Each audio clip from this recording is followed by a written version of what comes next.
Good morning. The next topic that we are going to see is occupational health. Okay, so we saw environmental health. So the diseases that can be caused by the environment is environmental health, and the diseases that can be caused by a person's occupation or the job that the person does is usually called as occupational health hazards, health diseases. Okay, so occupational health means how we can prevent diseases when we do a particular job. So all of us study so that we can do a job. Every single person does some job or the other. So when there is risk in these jobs, health risks, then it is called as occupational hazard. So any occupation that leads to a health risk is called a occupational hazard. So to prevent occupational problems or occupational diseases, we promote occupational health. Okay, so to prevent diseases that can be caused by a person's occupation, we promote occupational health. So this will help in preventing diseases when a person is working. So let us see what is the objective of occupational health. To maintain and promote physical, mental and social well-being of workers. So any worker, they should have physical, mental and social well-being. So they should be physically well, mentally well, and they should have good relationships with their co-workers. And they should avoid injuries in the workplace. And the worker should adapt to the workplace and the environment. For example, if a person is working in a as a fisherman, okay, so what are the risks involved? The fisherman can fall into the sea, or the boat may get repaired and he may be stranded in the water. So these kind of occupational risks are there. So to prevent the person from falling into the sea or dying if he falls into the sea, the person is taught swimming, or people who are fishermen can only be swimmers. So like this we modify the or select the right people. So the fisherman will be able to save his life even if he falls into the sea. Same way, he should have good communication equipment if he is going into the sea. So this will prevent him from getting stranded. So like that, for every job we should ensure that the right people are selected for the right job and they are able to prevent getting any risks. Okay, so these are the objectives of occupational health. So if we do these objectives, then we can reduce the risk or hazards in the workplace. Okay, so we will see what are the functions of occupational health service. Every organization or every company will do a health check for their workers before they start work. Okay, so they check to see if the person is fit, if the person has any existing health condition, and if they are having existing health condition, whether they are fit enough to work in the particular job. For example, even for students in Karigiri Hospital, we do a health checkup before you join the college, because for example, a person working in the eye department, they have to check the eyesight of patients. If the person who is doing the job, they are having problem in the eye, suppose they cannot identify colors, there is a health problem called color vision blindness. So if the person who is doing the work itself has color blindness, then he cannot do his job properly. So we check if the person has got good eyesight. So this is the pre-employment medical examination or pre-course medical examination. Then the right work environment should be present. So in any workplace there are dangerous objects or hazards. For example, in a hospital setup, virus, bacteria, these are all hazards. So a person who is working in the microbiology department regularly comes across different kinds of bacteria. So they have to have protective equipment. Same way, a person who is working in the coal mine underground, so they need to have adequate safety equipment. So these are the functions of occupational health service. The right person should be working in the right job, and selection of the right person is an important work of the occupational health service. Okay, so let us see what are the risks that a worker is exposed to. There are 5 different risks that a person is exposed to. We already saw this in the environmental risk factors, so we'll see them again. A person can be exposed to heat. So when a person has severe heat in the workplace, for example, a person working in the steel industry where they melt the steel, so there is a lot of heat generated, so they can have heat syncope or heat um, fainting due because of the heat. Then heat cramps, because dehydration occurs, they get cramps. Then they become exhausted because of the heat. Then fever can occur, they can have heat stroke, and they can also have direct burns. So these are the problems, health issues caused by heat. So when a person is affected by cold, the person can get frostbite, Raynaud's disease, erythrocyanosis, chilblains, gangrene. So mainly all these diseases caused by cold are because extreme cold will reduce the blood circulation. So when the blood does not circulate properly, the person's temperature of the extremities of the fingers and toes, they will drop very drastically. That leads to death of the tissue. That is why gangrene and Raynaud's disease, frostbite, they all cause death of the tissue because of reduced blood supply. Then due to extreme light, when there is very less light, people can fall and injure themselves, so there should be adequate lighting. And sometimes there is very excessive light, so that can cause glare, and that can also cause accidents. For example, a person who is working as a driver, there is regularly high beam light coming from the opposite vehicle, so that causes discomfort, and it even leads to accidents. Then people working with chemicals, people working in the petroleum industry or any chemical industry where they handle a lot of acids and alkalis, they can get a lot of diseases, especially when the chemicals spill on them, that is, it falls on the person. Then it can lead to injuries.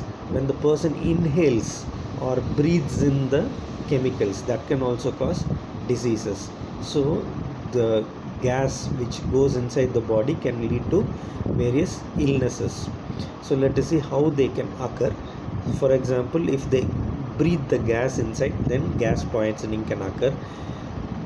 Coal, when they do coal mining, then they get anthracosis, which is a disease. When a person gets exposed to silica, see, if you buy a new computer or a laptop or things like that, you get a small packet with silica inside. So people who work in those industries, silica can get silicosis. I have already told you when you were here as early days about asbestosis. Asbestos is a sheet which covers the roof. So people who work in that industry get asbestosis. Then people who work with iron get siderosis.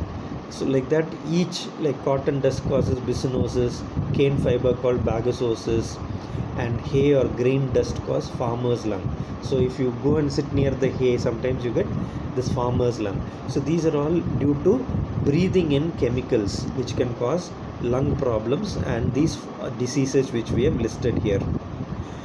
Then chemicals can also lead to dermatitis, cancer, and other respiratory illnesses.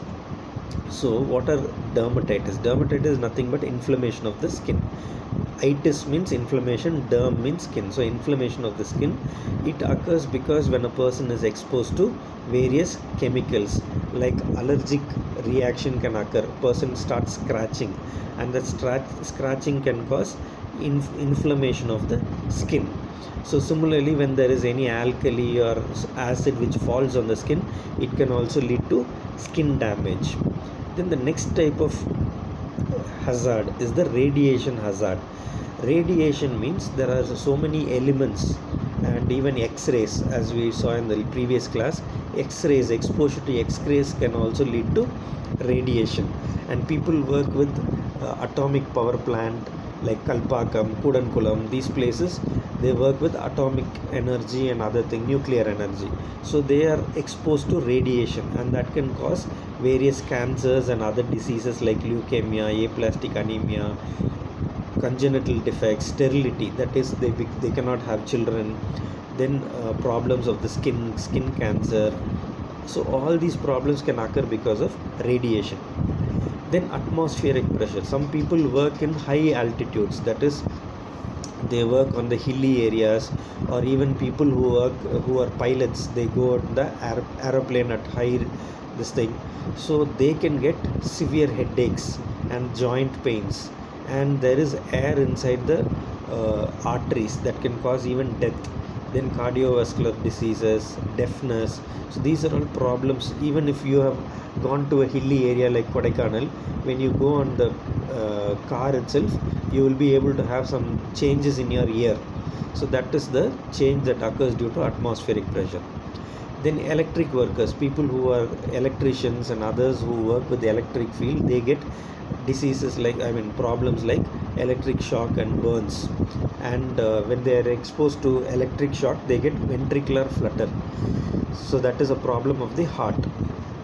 Then due to extreme noise, noise, we can hear only a particular amount of noise. If the noise is too loud, like if you are exposed to severe explosions, crackers, then you get severe noise. So that can lead to deafness and even fatigue and irritability. So even if you see continuously, if you are exposed to severe crackers, then you will have irritation and annoyance, and your blood pressure increases. So these are the common problems. Then vibration. Vibration occurs because people who work on the road, you see now in Vellore there are a lot of roads being repaired. They make holes in the road for underground drainage. So what do? They break the road. So when they break the road, that is a lot of vibration. So that can cause numbness and other injuries. And inhalants, irritants, we have already seen under dermatitis. So then inhalants, people who inhale or breathe in various dust, they get lung problems like pneumoconiosis. So let us see what pneumoconiosis is in detail. Pneumoconiosis is a chronic lung disease which is caused by the inhalation of various dust particles. Dust is present in our country in every place. Even inside the building there is dust, outside the building there is dust. So we have a lot of dust in various places. So when we are exposed to this dust, and when we start breathing the dust, what happens is we get a disease called pneumoconiosis. So what happens is, a person who is having such severe problem, they have shortness of breath, wheezing, and then so that is pneumoconiosis. And it is also called as coal workers lungs, because mostly people who work in the coal industry, they get this disease. And it is also called as black lung disease, because a person is exposed to the coal dust, they breathe it in, and it's like cigarette smoking, and the coal dust is inhaled for a long time, the lungs get affected, and they get inflammation inside the lungs, which leads to this pneumoconiosis disease. Then we already saw about asbestosis. Here again, there is bauxite crystals that are inhaled by the person when they work in the asbestos industry, and that leads to brown lung disease. So all these are diseases of the lungs which are caused by inhalation, either inhalation of coal dust or inhalation of other kinds of dust like asbestos dust or silica dust. So each of these can cause various lung problems. Then zoonotic diseases. Ingestants are consuming various elements which cause disease. Allergens are allergies. We already saw about allergies. So bronchitis, asthma, dermatitis, we already saw dermatitis in detail. So all these are allergic diseases. So zoonotic diseases are those which are spread to human beings from animals. So people who are the people who work with animals, farmers work with animals, people in the poultry industry, that is we eat chicken, no? So poultry industry, they work with animals. People who keep cows and goats near their house, they are at risk of these diseases. So common diseases which human beings get from animals are anthrax, bovine tuberculosis, rabies, plague, and Japanese encephalitis. So these are the diseases which humans can get from animals, and because farming is an occupation and rearing animals is an occupation, so when a human gets diseases from these jobs, it is called a zoonotic disease. Same way, from soil also we can get disease. That is why when you are small children, if you have a wound in your legs, your parents would have told you, don't go in the mud, don't go inside dirty water, because there are a lot of bacteria inside the soil, they can cause infection. So some of the diseases that can be caused are tetanus, gas gangrene, malignant edema, anthrax, aspergillosis, mycetoma. So these are the diseases which are caused. Okay. Then one important thing that you have to learn about risks in the hospital, because you all are health workers. So what are the hazards in the workplace, or occupational hazard of a health worker, or occupational health of a health worker? Most of the people who work in the hospitals are at risk of getting diseases like hepatitis B or hepatitis C. These are viral diseases, just like coronavirus and HIV. Hepatitis B and C are viral diseases, and when patients are there with tuberculosis, when they breathe or cough, the person treating them or sitting near them can also get tuberculosis. Then other diseases are like HIV, AIDS, anthrax, brucellosis, tetanus, leptospirosis, and now coronavirus. So these are the diseases which health workers are at risk of getting. Other than this, even the common cold. See, a patient coughs or sneezes in your face when you are treating them, then you can also get common cold or viral infections. So these are the problems. Next, what we see is the psychosocial hazards. So in any workplace, the worker has problems of the mind. See, if you are a student, are you always happy in class? No, sometimes your classmates scold you, or sometimes your teacher scolds you, or sometimes you are not happy in the work in the class. So you get mental problems. Same way, a worker gets a lot of mental problem. See, women are sexually harassed, so they become having severe mental problem. And men, if the boss is very angry and continuously scolds a worker, then they get psychosocial problem, they get stress. Or if the work is too heavy and the person is not able to cope with the work, then they get stress. So these are all common psychosocial problems. And what happens is, some of them start drinking and they use tobacco. So these are some of the ways in which some people react, and some people even go to the extent of suicide.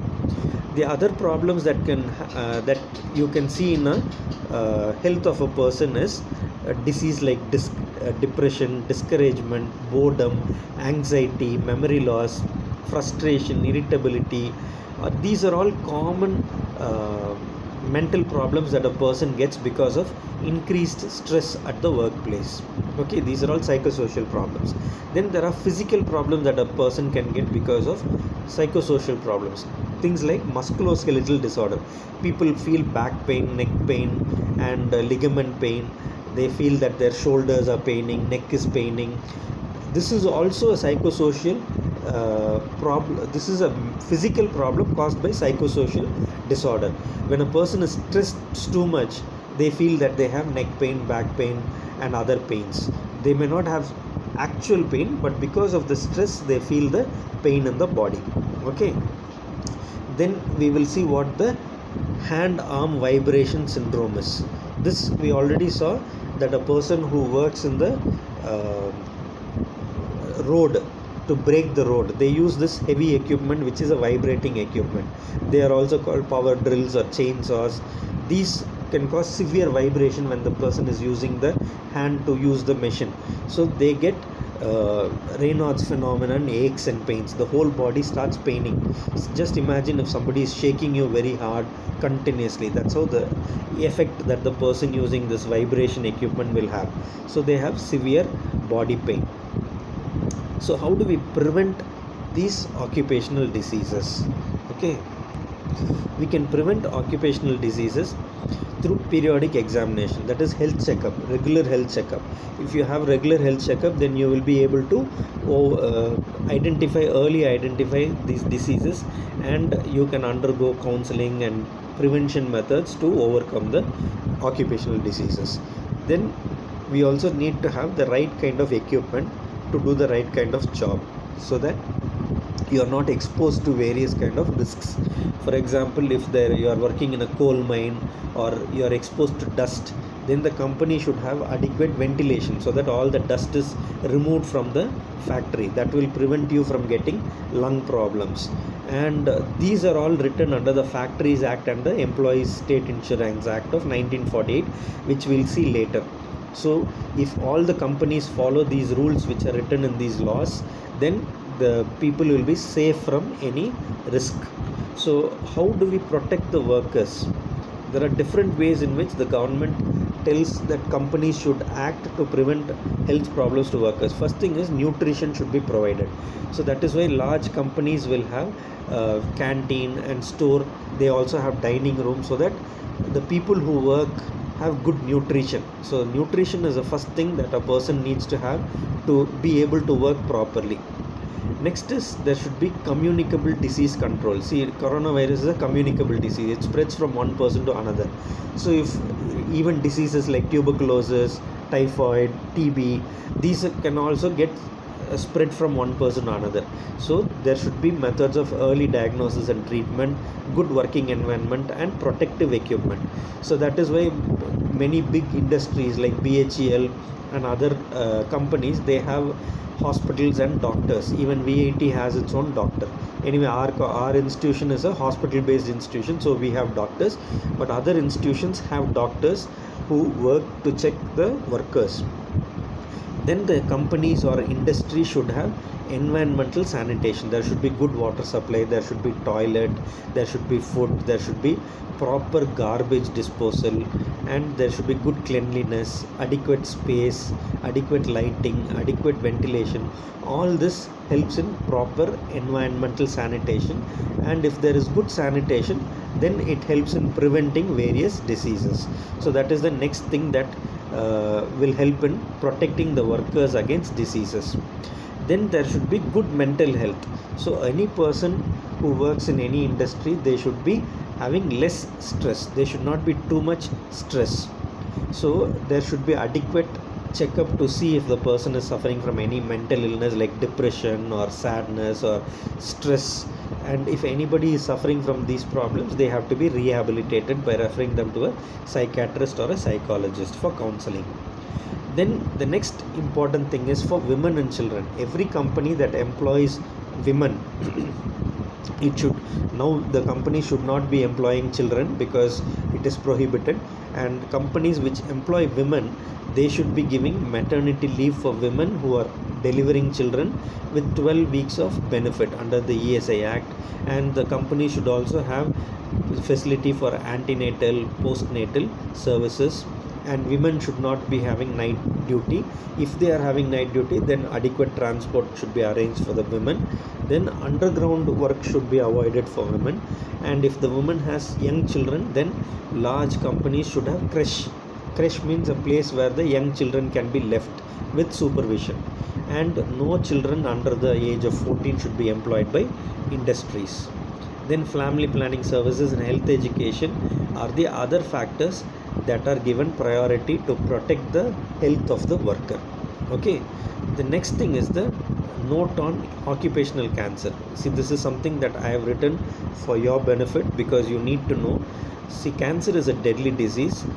Some people survive, but a lot of people die also. So some of the common cancers which occur because of the industrial work is skin cancer, lung cancer, bladder cancer and leukemia. Okay, so occupational cancer is any cancer which occurs because of a work. So even a radiologist or a radiographer, if they do not take proper precaution, if they do not have safety equipment in the X-ray department, then if they are exposed to this radiation, they can also get cancer.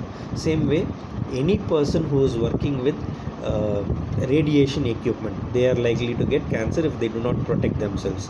Same way, person working in the underground coal mines or silica industry or even with asbestos, they are all at risk of getting lung cancer and even leukemia because they inhale the dust. So these are things which should be avoided. And some people ingest or drink, by mistake they drink poisonous substances, they can get some cancers. And radiation can also cause cancer. There are different kinds of radiation which we have seen. One of the things is ionizing radiation. Cell phone towers, if you see any cell tower outside, they would have written risk of ionizing radiation or non-ionizing radiation. So these kinds of radiations can lead to breast cancer, leukemia is nothing but blood cancer. They also can get skin cancer. And exposure to chemicals like arsenic can cause arsenic cancer. So these are the common cancers that can occur. So how do we prevent occupational cancer? First thing is, we should understand if a particular job there is exposure to cancer or a risk to cancer. That has to be identified first. Then if there is a risk for cancer, then the people have to have protective equipment. They should either have robots which do the work, or if people have to do the work, they should have safety gloves, they should have goggles, and they should have adequate protective equipment so that they are not exposed to the material which causes cancer. And they should also have adequate change of clothes, and there should be legal remedy for the people who are exposed to such cancerous things in those industries. So this is the way in which we can prevent occupational cancer. So what are the other ways in which we can avoid occupational problems? First thing is, we have to avoid high risk situations, and we should have adequate training to use machines and tools. Then the company should provide personal protective equipment. Like, for example, you all know about how a person is dressed when they deal with coronavirus. So that is personal protective equipment: goggles, head cover, then body cover, gloves. All these are personal protective equipment. And people who work with high risk areas should have work permits. Then only they should be allowed to work in such areas. And there are proper training needed for lifting and other things, so that people don't get back pain or any disc prolapse if they lift heavy weights. So all these are ways in which we can avoid occupational problems. Then working on powered systems mean equipment which use power. So the people who work with power system need adequate training before they can work in such places. Then people in confined spaces. So underground, if you work in a coal mine or any other mine, it's a confined space. So confined space work should be very carefully done. Excavation work, that is digging, so that is a high risk job. So that should also be done with great care. And people who work at heights, even people in the fire safety department, they work in great heights. People who are painters, cleaners, they all work at great height. So they use equipment like ladders and other things and climb on that. So they should have a lot of safety equipment, so that all they are safe. Even if they have a slip, then they do not get injured. So there are employee benefits and services through the ESI Act in 1948. So that is through the Government of India Act. So the employee state insurance scheme is part of this act. So any person who has any sickness or injury are given in benefits under the scheme. So there are medical benefits, sickness benefits, maternity benefits, disablement benefits, dependent benefits, funeral benefits, and rehabilitation benefits. So medical benefits for any kind of care in the hospital, like family planning, emergency, all these are given medical benefits. So if a person gets sick, they are given sickness benefits. Any person who gets disabled because of the workplace, they get disablement benefits, like for life pension and other things. Then if a person who is working in the industry dies, then the family member or the dependent, usually the wife or the spouse, gets 70% of the wages as family pension. And this can be also eligible by the son or daughter of the dead person. Then any person dies, they are given funeral expenses up to the amount of 2,500. And any person who gets sick or disabled because of the workplace, they are given rehabilitation insurance. That is, every month if a person pays 10 rupees, then any person in the industry who gets injured who gets disabled, they are given this rehabilitation pension. So and they are able to get adequate treatment for getting rehabilitated. So these are the benefits under the ESI Act, or Employee State Insurance Act. So this is not part of your syllabus, but anyway I'm telling you because it comes under the occupational health. So any person who is at risk of getting any disorder, they are given this treatment and they are given this benefits by the government. Okay, so with this we finish this class. Thank you.